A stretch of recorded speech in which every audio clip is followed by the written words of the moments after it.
Hi everyone, welcome to a new weekly episode from DGMZ. For all our returning viewers, welcome back. We are glad you can join us again. And for the new viewers, we are very happy that you have decided to join us for the first time. As always, I make a recommendation for the new viewers to access the introduction episode because that would give you a good insight into the objective and motivation behind this podcast. And just for your awareness, we have currently two playlists that are running as part of this podcast. One of them will include these weekly episodes where we go one ghazal at a time per episode from Diwan-e-Ghalib. And then there's another playlist, relatively much shorter, where we have episodes on topics that are not about the ghazals, but still are about Urdu poetry and Mirza Ghalib. So do access both the playlists and listen to whatever appeals to you.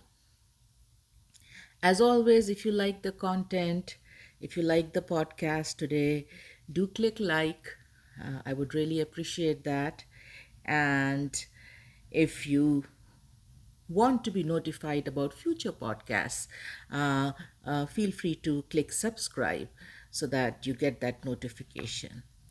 And lastly, if you know a fellow Ghalib fan or anyone who would enjoy this content, we would really appreciate if you would share the podcast and the episodes via your social media. All this only if you want to. Okay, so let's get into today's ghazal. It is a very interesting ghazal, and I'm really looking forward to getting into the impressions of it with you all. So, as always, we will begin by reading the entire ghazal and then we will get into the impressions verse by verse. So, this is how it goes. मतला अर्ज किया है, दहर में नक्श-ए-वफा वजह-ए-तसल्ली न हुआ। दहर में नक्श-ए-वफा वजह-ए-तसल्ली न हुआ है, ये वो लफ्ज़ कि शर्मिंदा-ए-मानी न हुआ। sabza-e-khat से तेरा kakul-ए-sarkash न dabaa। sabza-e-khat से तेरा kakul-ए-sarkash न dabaa। ये zamurrad भी harif-e-dam-e-afi न हुआ। मैंने चाहा था कि अंदोह-ए-वफा से छूटूं। मैंने चाहा था कि अंदोह-ए-वफा से छूटूं। ये सितमगर मेरे मरने पे भी राजी न हुआ। दिल गुजरगाह-ए-खयाल-ए-mai-o-साघर ही सही। दिल गुजरगाह-ए-खयाल-ए-mai-o-साघर ही सही, गर नफस ज़ादा-ए-सर-मंजिल-ए-तaqवा न हुआ।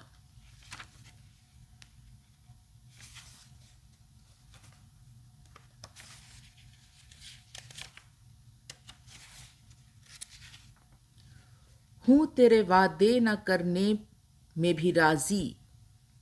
हूँ तेरे वादे न करने में भी राजी, कि कभी गोश मिन्नत-काश-ए-गulbang-e-tasalli न हुआ। किससे महरूमी-ए-किस्मत की शिकायत कीजिए। किससे महरूमी-ए-किस्मत की शिकायत कीजिए। हमने चाहा था कि मर जाएं सो वो भी ना हुआ। मक्ता अर्ज किया है, मर गया sadma-e-yak-jumbish-e-lab से गालिब। मर गया sadma-e-yak-jumbish-e-lab से गालिब। ना-तवानी से harif-e-dam-e-isi ना हुआ।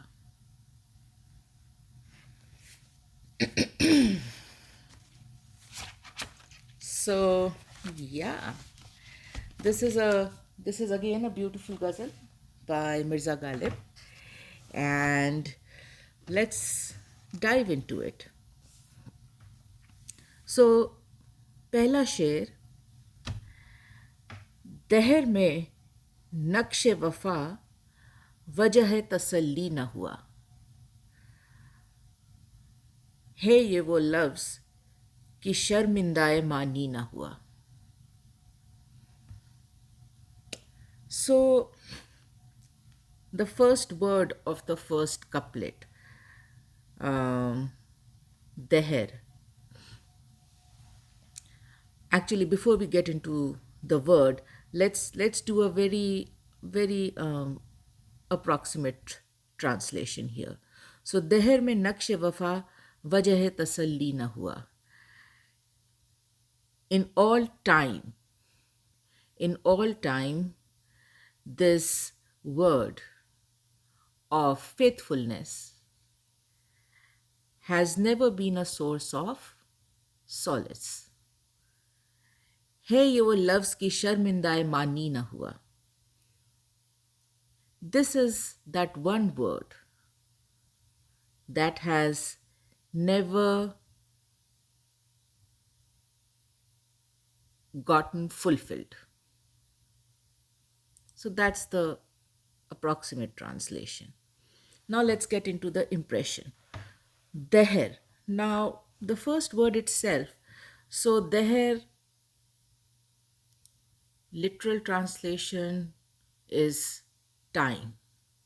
But it is not just time, but it is like all of time or eternity or forever, right? So Ghalib is Ghalib is starting the couplet by keeping all time possible and eternity and eon in mind and saying that in all time, right, in eternity, this word faithful or faithfulness, right, this word has never been a source of solace or comfort. Now he says tasalli. Tasalli is an Urdu word, and tasalli in Urdu is used in three senses. One is satisfaction, second is relief, and third is consolation. So when Ghalib says that in all time known to man, in all possible times, in all possible eras, in all possible eons, in eternity, this word, faithfulness, has always failed to be a source of satisfaction, relief, or consolation to someone.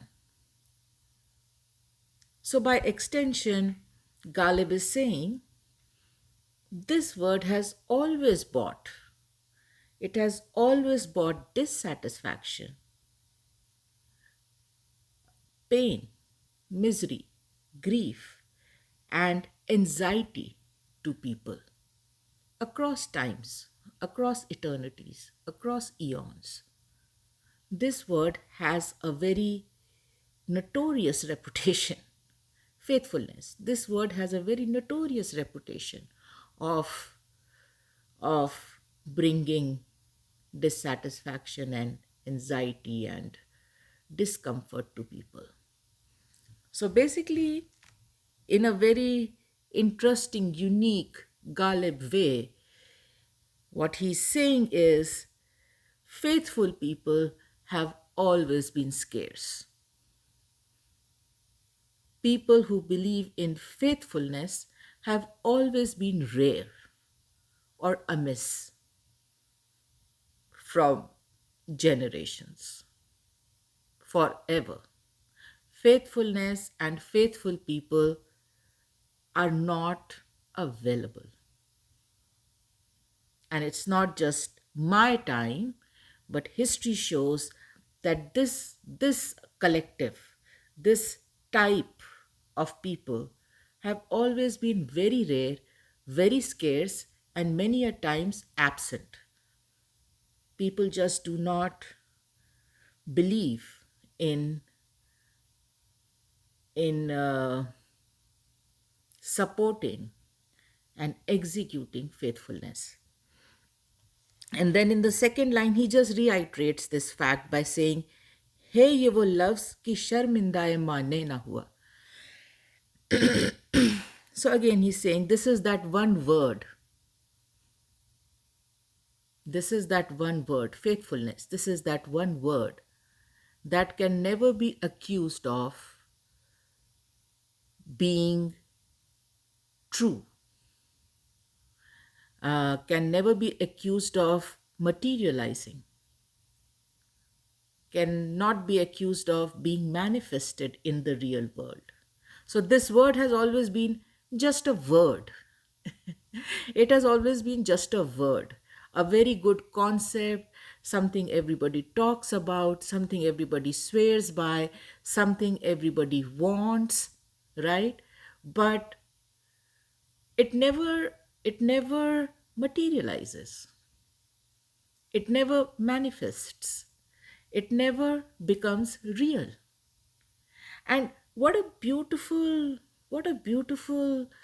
uh, um, what a beautiful weaving of words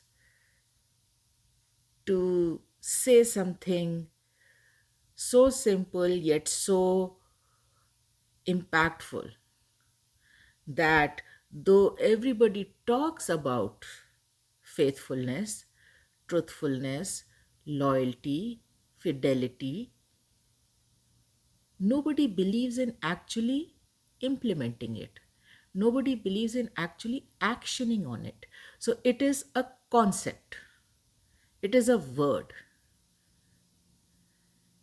just a concept, just a word, no manifestation in the real world.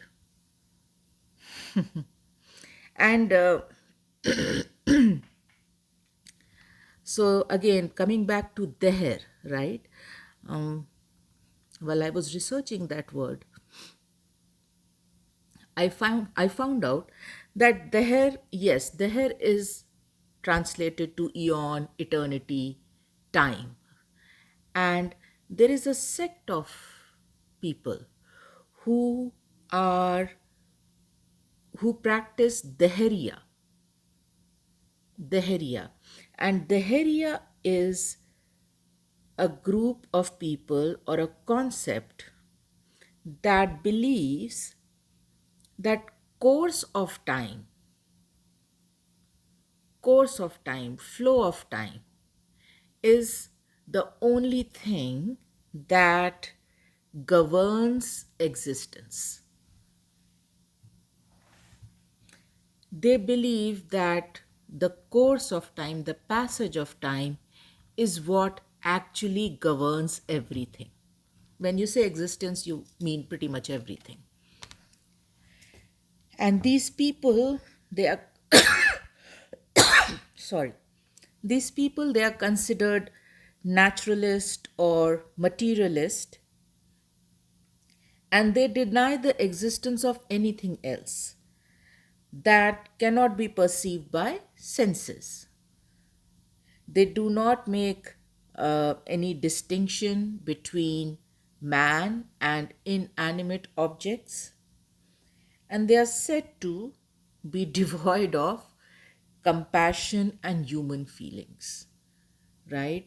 Because everything, the only currency they believe in is time. They believe in that.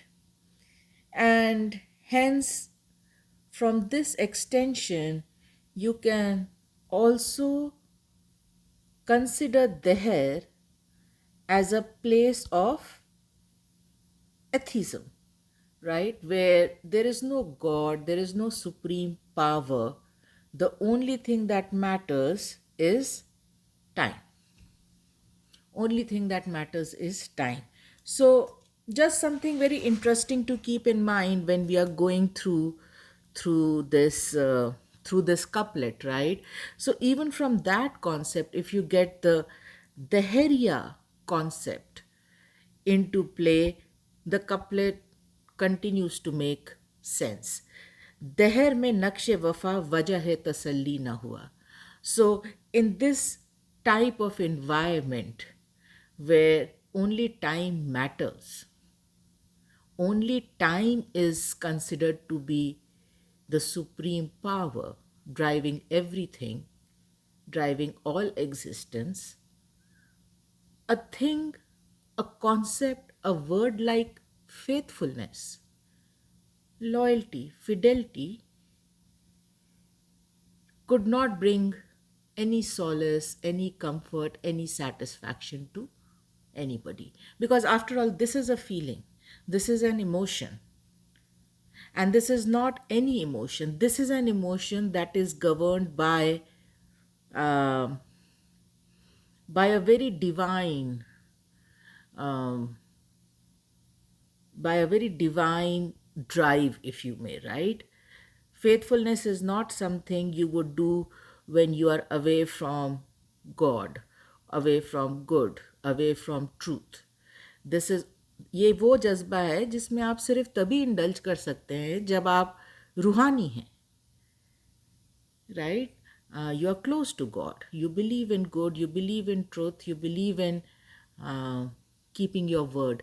So even from that perspective, शेर शेर जो है बिल्कुल ठीक ठीक बैठ रहा है कि हाँ, एक ऐसी दुनिया जहाँ हर चीज़ सिर्फ वक्त के हिसाब से चल रही है, एक ऐसी कलेक्टिव जो कि सिर्फ वक्त को इम्पोर्टेंस दे रही है, ऐसी जगह में ऐसे लोगों के बीच में वफ़ा का कोई मायने नहीं है. वफ़ा जो है वो वो लोगों के लिए सुकून का बायस नहीं हो सकती, नहीं हो सकती. Okay, moving on to the next शेर. sabza-e-khat से तेरा kakul-e-sarkash न दबा, ये zamurrad भी harif-e-dam-e-afi ना हुआ. बहुत इंटरेस्टिंग शेर है एंड वर्ड कॉम्प्लेक्सेस खूब हैं, but we will get through it, we will get through it. So let's do a approximate translation. sabza-e-khat से तेरा kakul-e-sarkash न दबा. So basically the green of your face could not control your rebellious hair. ये zamurrad भी harif-e-dam-e-afi ना हुआ. Even this emerald could not confront the breath of the black cobra. Now, sure, my approximate translation might sound a little strange, but let's get into it. So the first line, sabza-e-khat se tera kakul-e-sarkash na daba. Sabza-e-khat, green of your hair, green of your hair or green of your skin.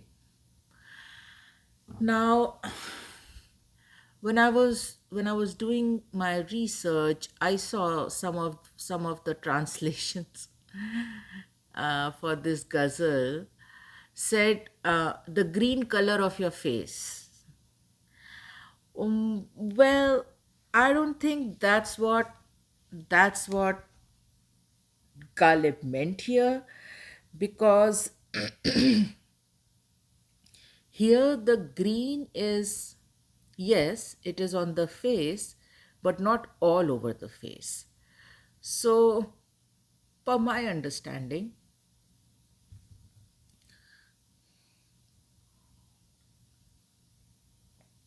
when Ghalib says the green on your face,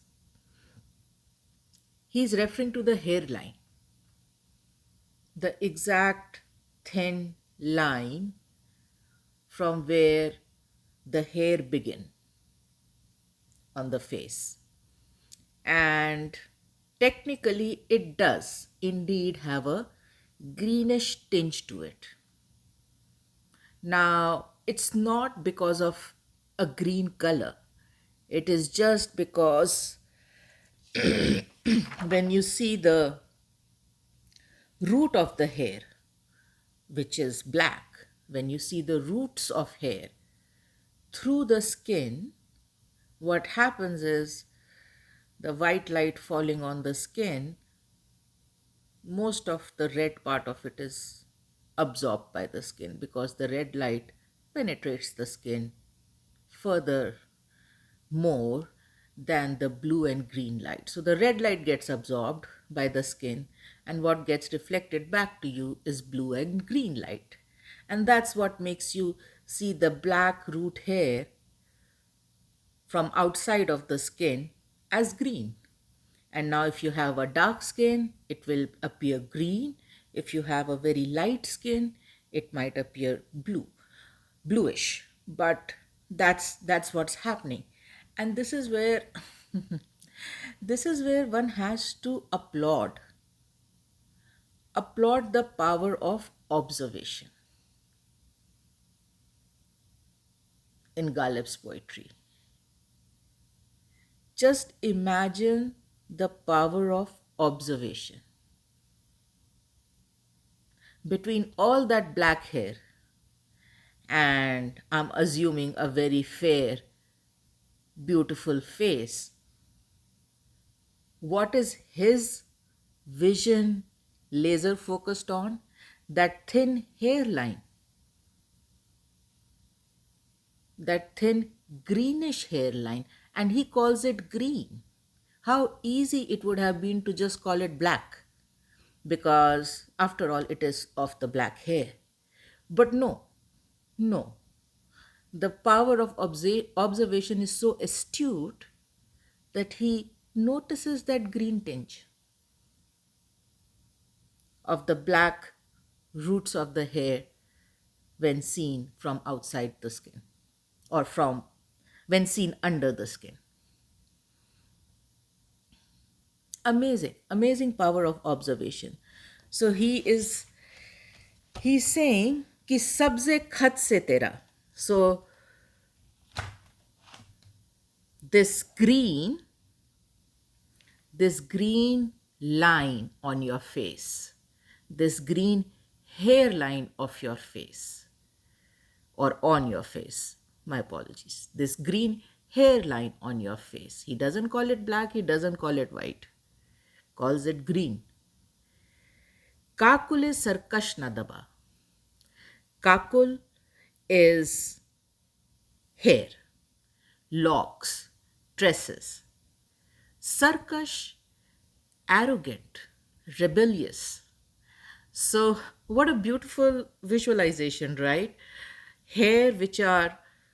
Locks of hair which are rebellious, almost arrogant, um, rearing their face up, right? In pride and defying gravity. Defying gravity, defying the usual flow they should take, flowing against it, having almost a will of their own. And we know that in poetry, not only Urdu poetry, in all poetry, this is supposed to be something that mesmerizes the poet always, right? The hair of the beloved, and especially when they are untamed and flying all over the place, or flowing all over the place, and she's trying to control them, but she cannot. It's one of the most endearing sights for a poet to see his beloved fight her rebellious, arrogant tresses. Ghalib is saying that this green hairline on your face is completely incapable of taming, conquering, fighting, or opposing or holding back these rebellious, almost arrogant, defiant locks of hair. And then in the second line, he very beautifully imagines. So in this first line, the astute power of observation is evident. And now, when we will move to the second line, the beautiful power of imagination comes in play. And I would say this is like one of those sher where you see his observation and imagination come together and weave something so amazing, beautiful, mesmerizing. So let's go into the second line. ये zamurrad भी harif-e-dam-e-afi ना हुआ. So now, like I said, the approximate translation is that this emerald could not confront the breath of cobra. So what is that all about?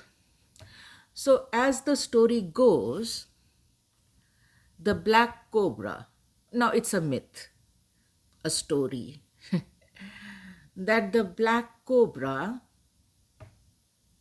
if shown the green emerald stone, would get blinded by it for a moment or two.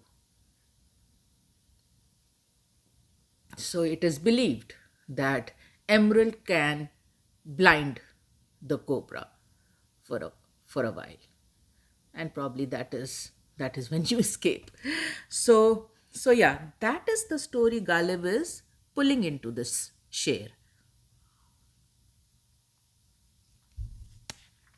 That is the unique story Ghalib is pulling into this sher. Now, emerald is one of the four most precious gemstones. And when I was researching, I was like, cobra and emerald. So I know the story, but I was like, is there more to it? I did not find much, but this is what I found, that one of the first engagement rings thought to be given by Prince Albert to Queen Victoria was a gold snake ring with an emerald head.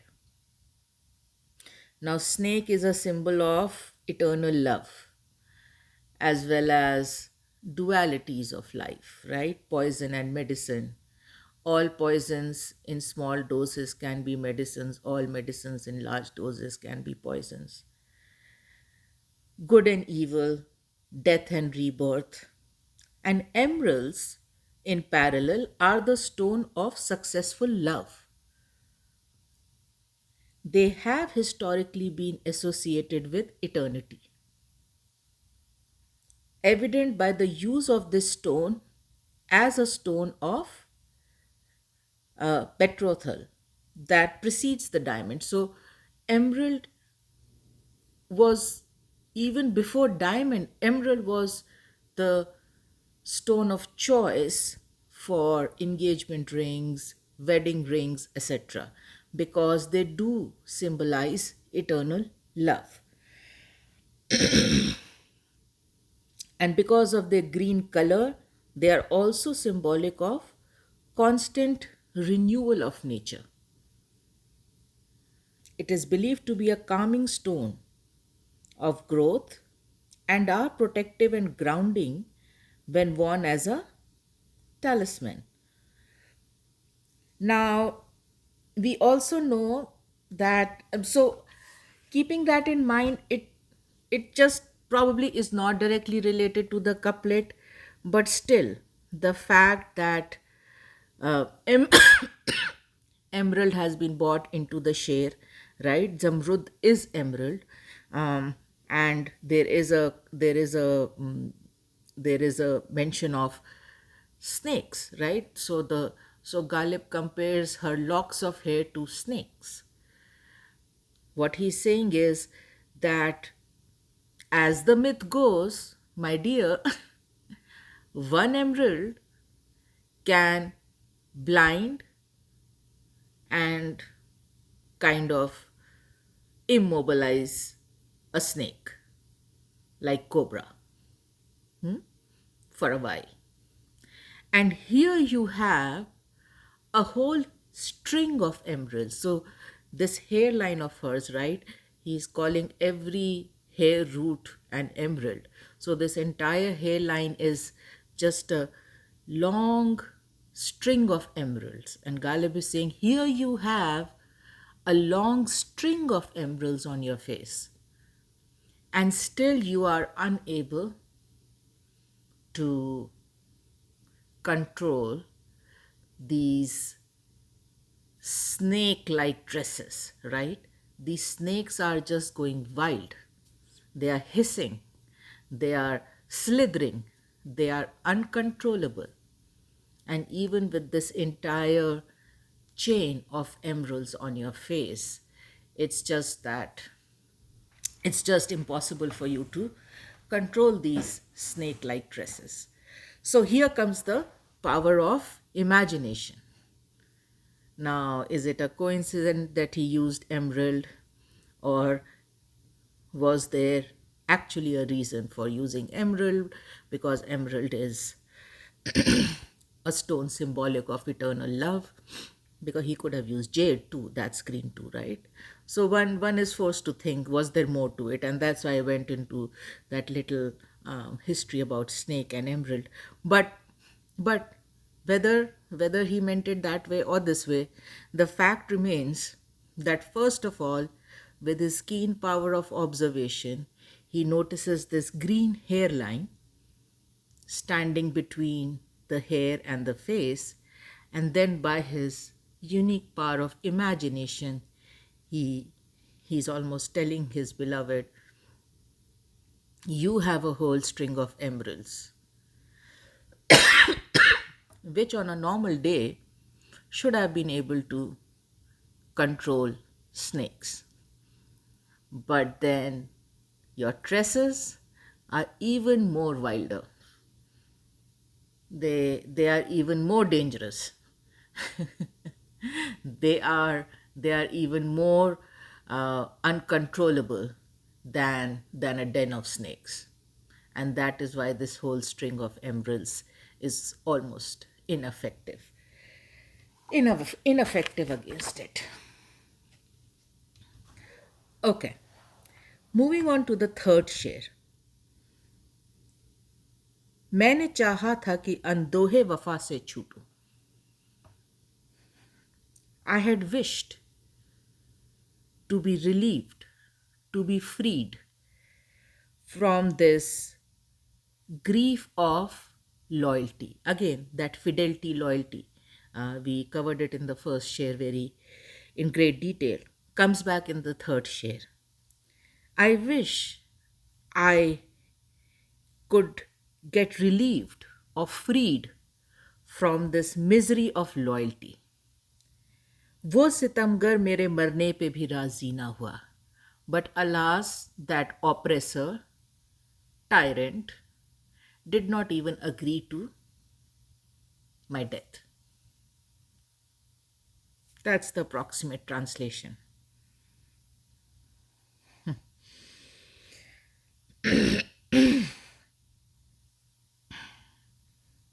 It's an emotional share, for sure. Okay, so let's dive into it. मैंने चाहा था कि अंदोह-ए-वफा से छूटूं. So इस line में दो words हैं काबिल गौर, अंदोहा and wafa. So let's do andoha first. So what does andoha actually mean? Andoha is pain, grief, problem, sorrow, right? And wafa is, of course, fidelity, faithfulness, actually completing or fulfilling something And in Urdu poetry, this jazba of wafa-e-ishq.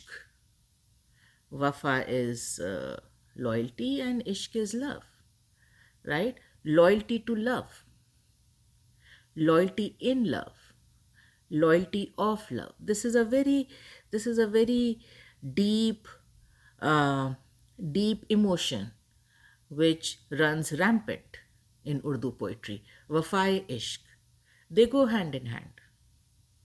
You cannot say you love somebody and not be faithful to them. It's just it's just two sides of the same coin, right? And वफ़ा का जो वफ़ाए इश्क या वफ़ा का जो जज्बा है, like I said, it is very integral to the Urdu poetry. And I think हम लोगों को थोड़ा वक्त बिताना चाहिए इस जज्बे के साथ.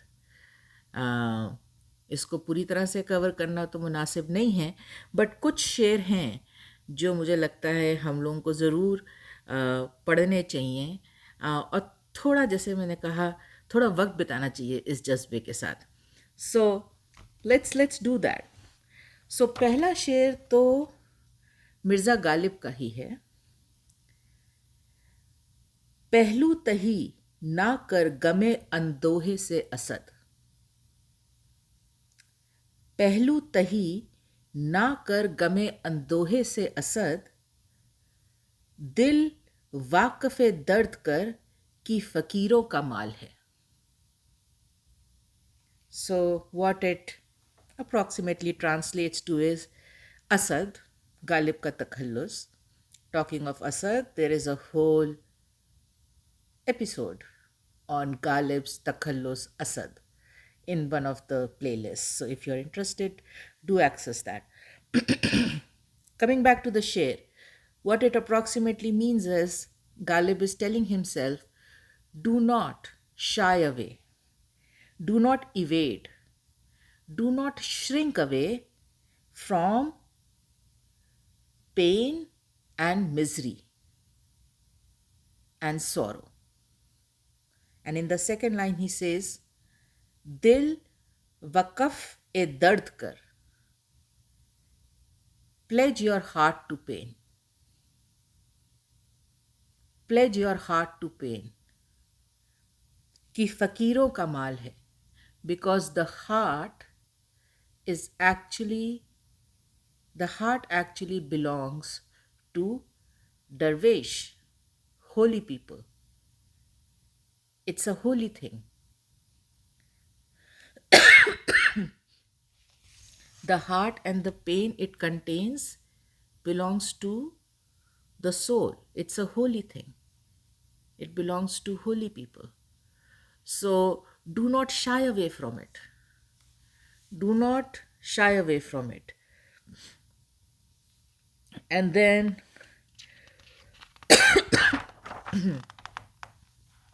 one second.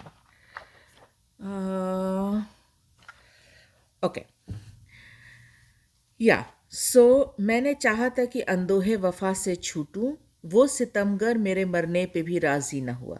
So like I said, wafa-e-ishq, wafa, these are all very integral sentiments in Urdu poetry. And Ghalib is saying, you can imagine what stage he would be in to say that there is a wish in me to get rid, to be freed of this pain of fidelity and loyalty. By extension, this pain of continuing to be in love with this beloved, right? वो सितमगर मेरे मरने पे भी राजी ना हुआ. And then he says, but this tyrant, sitamgar is tyrant, again a very integral concept of Urdu poetry, right? Where the beloved many times is addressed as sitamgar, as tyrant, as an oppressor, somebody who tortures the lover, right? So Ghalib is calling his beloved a sitamgar, and again, this is something. This is something which is very integral to Urdu poetry. Some of the sher on sitamgar from other shires are worth quoting here, and hopefully you will enjoy them, and they will just cement this couplet which we are trying to discuss. So here is a sher from Mir Taki Mir. मेहर की तुझसे तवक्को थी, मेहर की तुझसे तवक्को थी, सितमगर निकला, मोम समझे थे तेरे दिल को, सो पत्थर निकला. By translation, I had a desire of mercy and benevolence from you, but you turned out to be a sitamgar, a tyrant, an oppressor. I perceived your heart to be as soft and malleable as wax, only to realize it was as hard as stone. So that jazba, right? That feeling of the beloved being cold-hearted, the beloved being insensitive, the beloved being oblivious to the delicate, sensitive emotions of the lover. Another शेर from Sabir Afaq. उस सितमगर में डाल दी मैंने, उस सितमगर में डाल दी मैंने, जान पत्थर में डाल दी मैंने. Again, the approximate translation is, in that sitamgar, or in my beloved, I put it all. And in the second line he says, I put life into stone. So basically, I put my life into her, and actually what I did was put life into a stone. Again, calling the beloved hard as stone. Here is another sher by Saqib Lakhnavi. तेज मुझ पर जो सितमगर की छुरी होती है, तेज मुझ पर जो सितमगर की छुरी होती है, कीजिए क्या कि लगी दिल की बुरी होती है. So the approximate translation is, the sitamgar, or my beloved, sharpens their knife on me. Not cut me with their knife, sharpens their knife on me, which means it goes back and forth. It's not just one cut, probably a million cuts, because that's how many you need to sharpen the knife. So the beloved sharpens her knife on me. What do I complain? Falling in love is not an easy task, right? So again, calling beloved someone who has no no concern for the lover, and would jolly well use him like a like a stone on which one would sharpen their knife. That's the amount of injury she would do to the lover without batting an eyelid. Another sher by मुस्तल खैर बादी.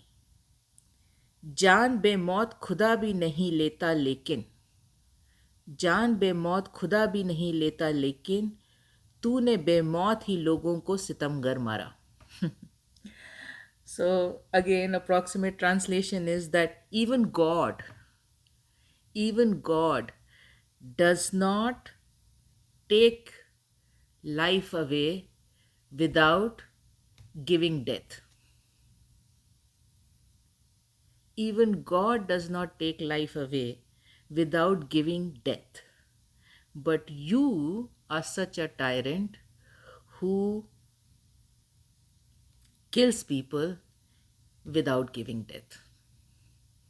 Basically, they have to stay alive and suffer in your love. So, I mean, I went through those shares just to reiterate, or just to like I said, spend some time with this jazba, that beloved is supposed to be someone who does not hesitate, who does not hesitate to torture, and there is no limit to her torture because of her insensitivity to the emotions and vulnerability of the lover. There is just no end to the torture. It can be as harsh as one could imagine, like in that couplet, even God takes pity and gives you death in return when he takes your life from you. But these beloved, uh, this beloved will not even give you death and still kill you, or take away life from you. And Ghalib in the second line says that my oppressor did not agree to my death, and he is portraying that as a torture, because in the first line he has already said that being loyal to her, continuing to love her, and continuing to be loyal towards this love has become so painful that I wish that I am freed from this. But, but my oppressor, so called beloved, did not agree to my death also. Because the only way to get free from this love and loyalty would be to die. Because as long as I am alive, my love for her remains and the attached loyalty remains. So, and it is very painful. So, if I want to get free from it, I need to die. But my beloved did not agree to that also. Now, one would wonder, what has beloved got to do with it, right? But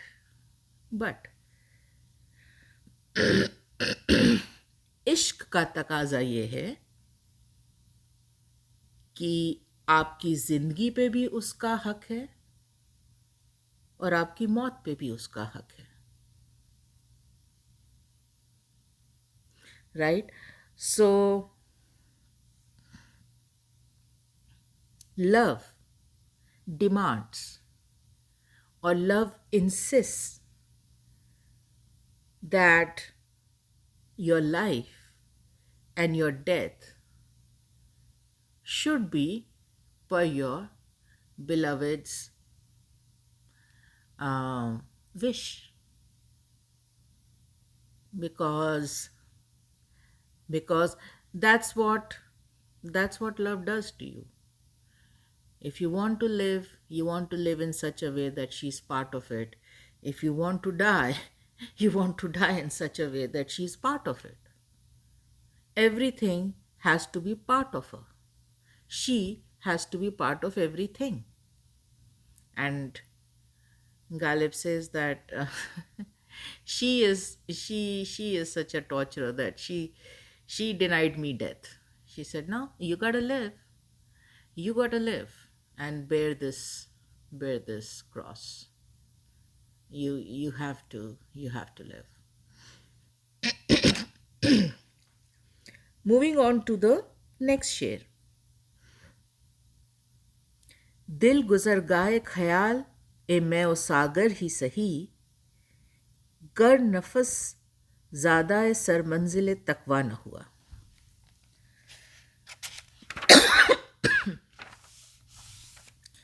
So Basically, what Ghalib is saying is probably it is better that my heart remains on this path of wine and goblet, basically drinking. Because it is kind of clear that I cannot walk the path of sobriety and abstinence.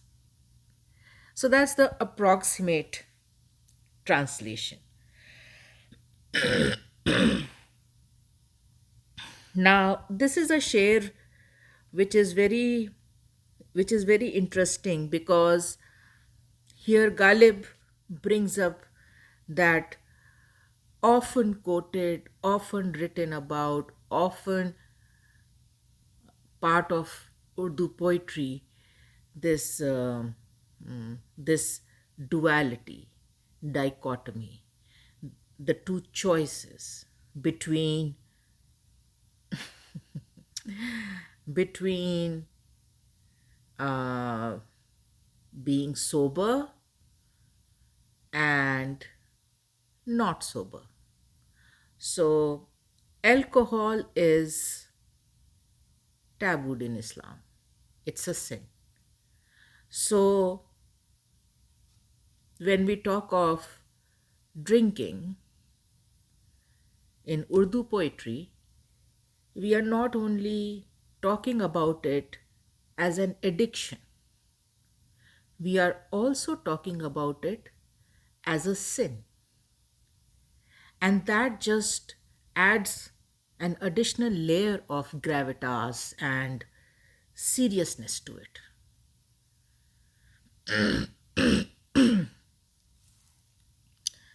And drinking, now in Ghalib's poetry, right? Drinking is not a, it is not the disease, it is the symptom. So the disease is the grief, the pain.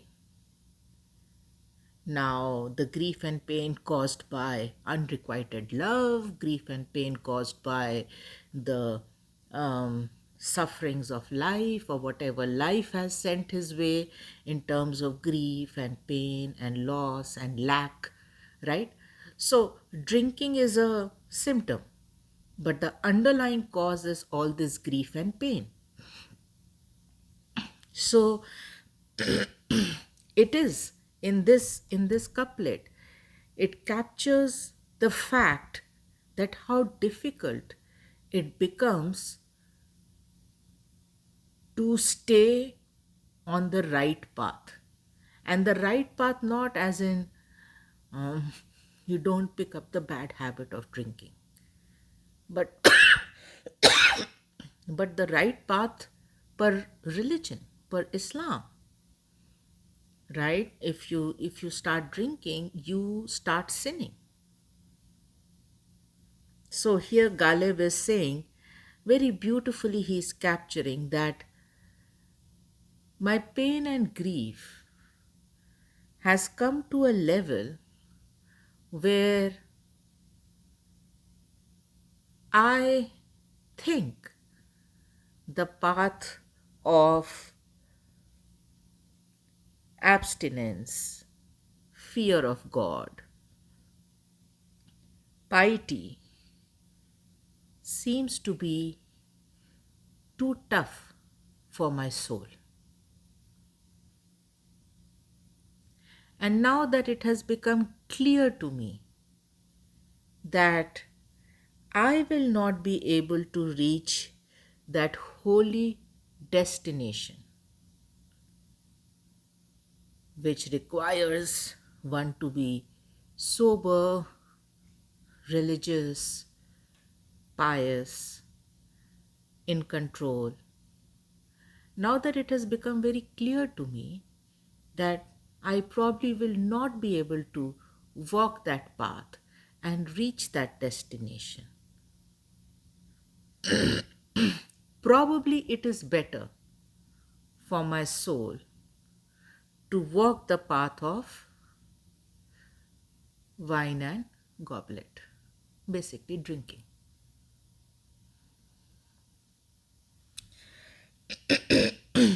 So he is making that choice, that difficult choice, or at least deliberating it, that this pain and this grief is not, it's just not possible for me to bear it sober, to bear it with all my faculties intact. And I've come to this crossroad where I am having to assess what path to walk on. There is this path of sobriety, righteousness, uh, piety, and it will take me to the destination of eternal wisdom, right? Being one with God. And then there's this other path that will help me ease this pain and grief, that will make this pain and grief tolerable, that will help me go from one day to the other. And at this crossroad, I am forced to realize that I probably, with all this pain and grief, will not be able to go sober on that path to righteousness. I need, I need to drink to be able to bear this pain and grief. And again, mai-o-saghar, wine and goblet, right? This is again integral part of Urdu poetry. Lot of poets talk about it. In fact, it is almost synonymous with being in love in Urdu poetry, because Urdu poetry primarily focuses on unrequited love, and once once the pain and grief of unrequited love starts hitting the lover, wine and goblet is the place where they find respite or some kind of relief. कुछ शेर I think we should go through, which are pretty much around this jazba. So this one is from Jalil Manikpuri. जान मेरी मैं वो सागर में पड़ी रहती है, जान मेरी मैं वो सागर में पड़ी रहती है, मैं निकल कर भी निकलता नहीं मैं खाने से. So the approximate translation is that my life continues to dwell in the wine and goblet. Even when I leave the tavern, which is Mekhana, even when I leave the tavern, essentially, I never leave. In essence, I never leave, because my life, my soul, continues to dwell in the wine and goblet. अब ये मीर तकी मीर का शेर है. तुझको मस्जिद है, मुझको मैं खाना, वाइजा अपनी अपनी किस्मत है. So the approximate translation is, and you have your mosque, I have my tavern. O Holy One, we all come with our destinies predefined, right? Some are destined to walk the path of righteousness and attain nirvana, be sober, do everything right, and some are destined to be part of this path that goes through a tavern. And Qateel Shifai की एक बहुत बहुत ही प्यारी गज़ल है and worth spending a minute on it. Give me 1 second to find it.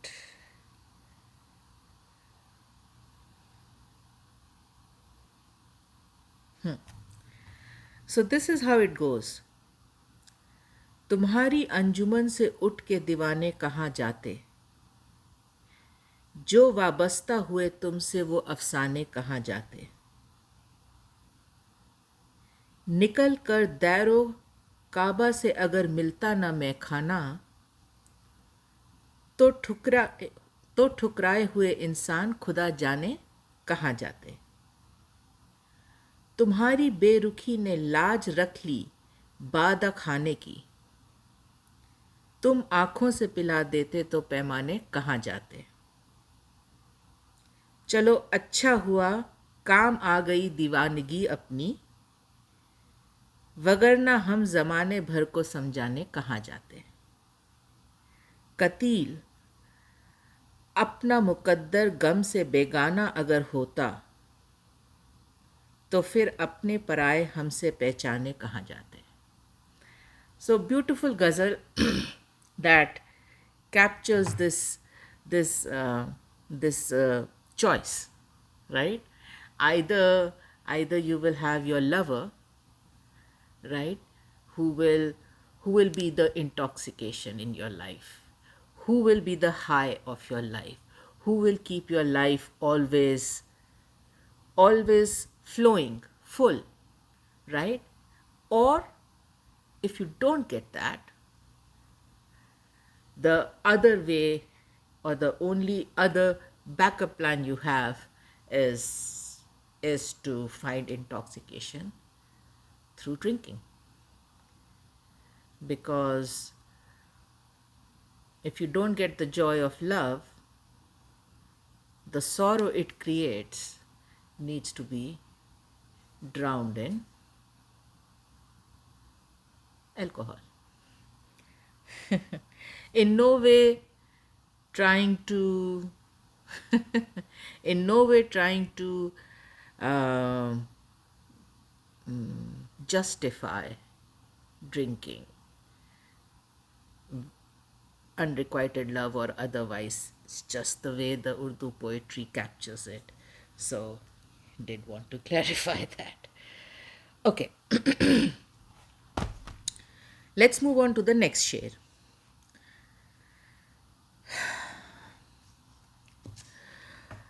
अब ये जो पहला शेर था, ये तो दिल दुखाने वाला शेर था. अब जो ये नेक्स्ट शेर है, ये दिल तोड़ने वाला शेर है. So it just keeps getting worse. हूँ तेरे वादा न करने में भी राजी कि कभी गोश मिन्नत-काश-ए-गुलबंग-ए-तासल्ली न हुआ. So, yeah.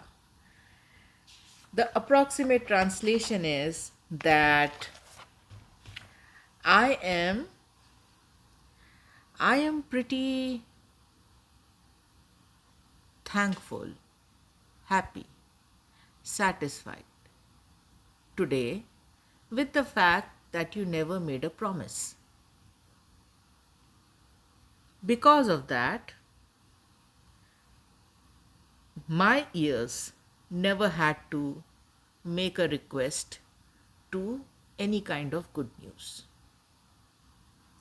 That is the approximate translation. अब मैंने ये क्यों कहा कि ये दिल तोड़ने वाला शेर है, वो इस बारे कहा कि प्यार में आपके सबसे बड़ी तमन्ना तो यही होती है कि पहली बात तो आप एक्सप्रेस कर पाएँ कि आप किसी को कितना प्यार करते हैं, एंड दूसरी बात आप उनसे सुन पाएँ कि वो आपसे कितना प्यार करते हैं. So in love, one of the most cherished things you could do for your lover or expect from your lover is the expression and acknowledgement of love. Um, and of course, even better than that would be a pledge to love and faithfulness, right? Wafa-e-ishq, a pledge uh, um, to love and faithfulness, either from you to your lover or from your lover to you. Even better if it is both ways, right? And when that doesn't happen, it is a source of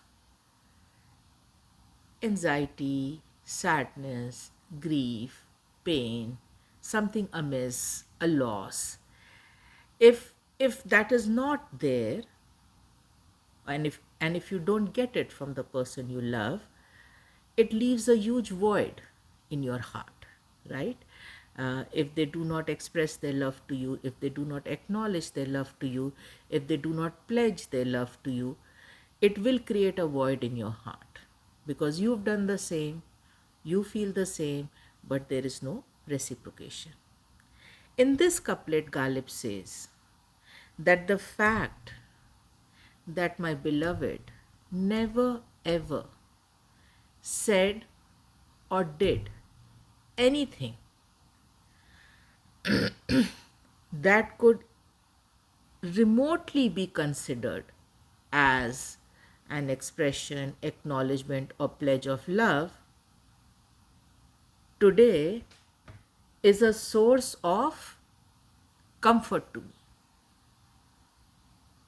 It is a blessing to me. It is a relief to me.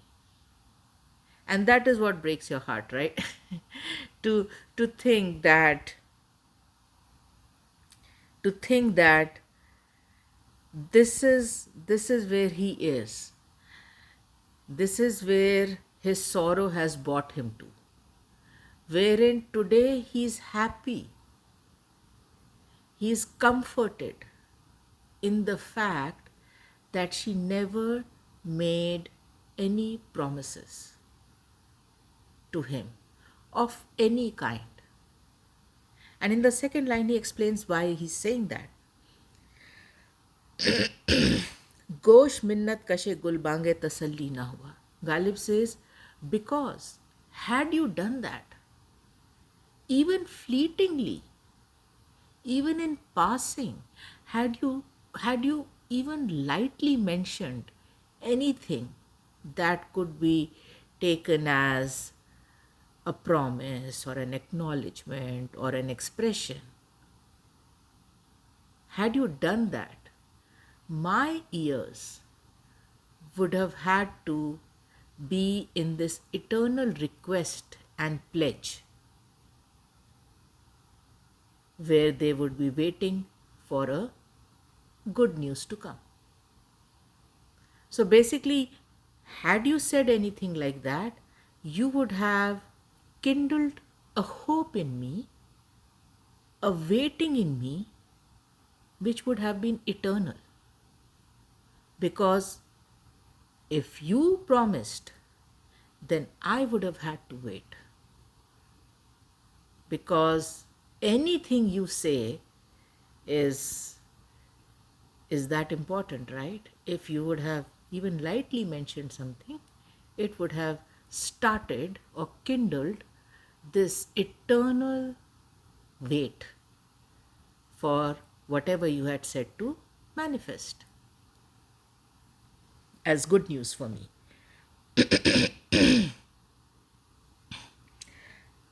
उन्होंने कुछ कहा नहीं, ये गालिब के लिए आज सकून का बायस है, क्योंकि अगर वो कुछ कह देती, ज़रा सा भी कुछ कह देती, थोड़ा सा भी कुछ मेंशन कर देती, तो गालिब को तो फिर इंतज़ार करना था. गालिब को तो फिर इंतज़ार करना था.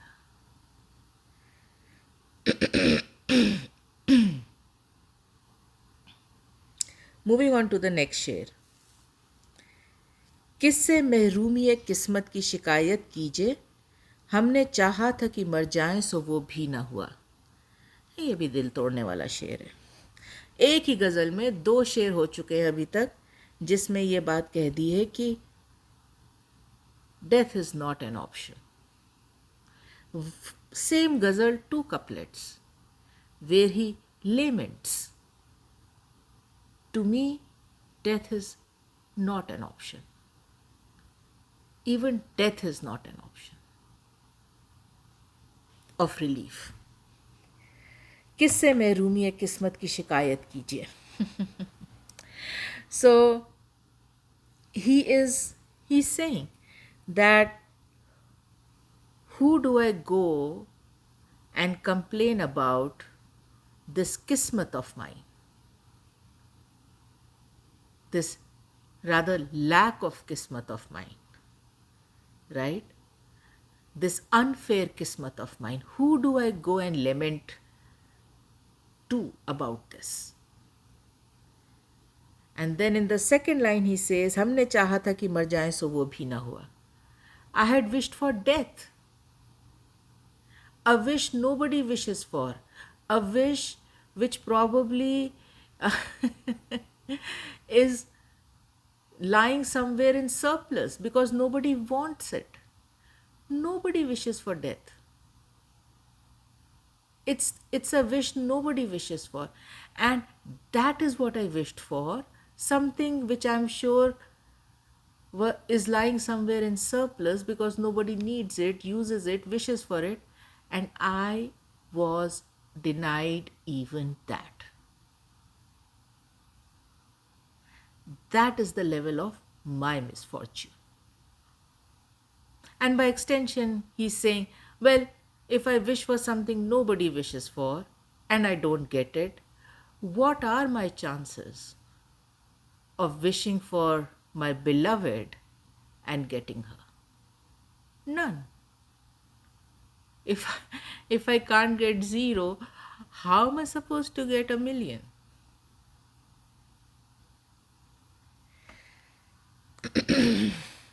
And this is where and I have mentioned it in other episodes also. This is where you feel that despair, that melancholy, that helplessness Ghalib captures again and again. He captures this helplessness where he says, life is not fair to me. Death, something everybody has a right to, everybody has access to, everybody can get it. Even that is denied to me. Now, why is it denied to him? Well, per this ghazal, the beloved doesn't want him to die. The oppressor, the tyrant, she says, no, you cannot die, you have to live. Or, if you were to take a more practical stance, you could say, well, Ghalib's life was not his own only. There were a lot of people dependent on him. There were things to be done. There were responsibilities. Just vanishing from the scene was not an option. Had to live. Had to live. Even when living was impossible. Even when every bit of him earned for relief through death. He had to live. Now, इस जज्बे को गालिब ने बहुत से शेरों में capture किया है. उनमें से एक शेर अर्ज करती हूँ. मरते हैं आरजू में मरने की, मौत आती है पर नहीं आती. So the approximate translation is that every day I die wishing for death. And death comes but never comes. So every day, basically what it means is every day I die 1,000,000 deaths due to 1,000,000 sorrows and griefs and pains and losses. But that ultimate death, that will free me from all of it never comes. So these million deaths happen, and through them all, I keep wishing for the ultimate death, and that ultimate death never comes. रहबर जदीद का शेर है, मौत आती है दहर में सबको, आशिकों को मगर नहीं आती. Death comes to everybody who is part of time, existence. But lovers, they don't receive death. Basically, what that means is they have to live with their pain and grief, right? They have to live with the pain and grief. Okay, moving on to the last शेर, मक्ता. मर गया sadma-e-yak-jumbish-e-lab से Ghalib, na-tawani से harif-e-dam-e-isi ना हुआ. So, basically, the approximate translation is that Ghalib died by the first movement of her lips. And thanks to the weakness, in the second line it says, thanks to the weakness of his body,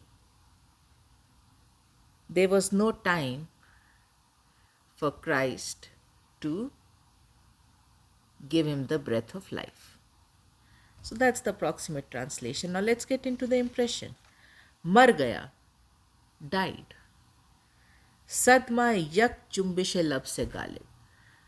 So by the first movement, by just one movement of her lip, Ghalib died.